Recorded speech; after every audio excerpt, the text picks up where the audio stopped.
Excellent. I just want to say I can't believe that no one laughed when Michelle said we were going to park the conversation on autonomous vehicles. That was a moment of levity that we could have all just, chuckled.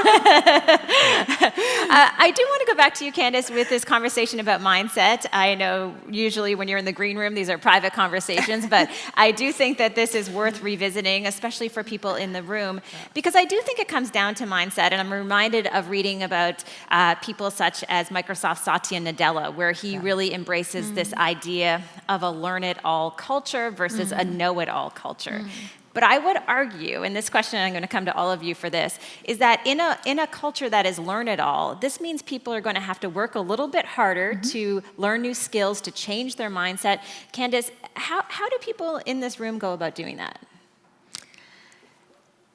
It's a great question, but I think to your point, it starts with mindset of that they are capable to learn. There's this thing that's interesting, like, I'm not an engineer. I don't know if I should admit that, but it's true. But I'm a really curious person.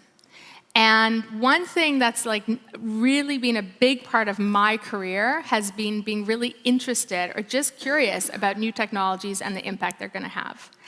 And I think somewhere along the road, especially in certain professions, people got this view that they can't learn more than what they were kind of designed for. They're in this box, And I think that has to be broken in organizations in a really big way.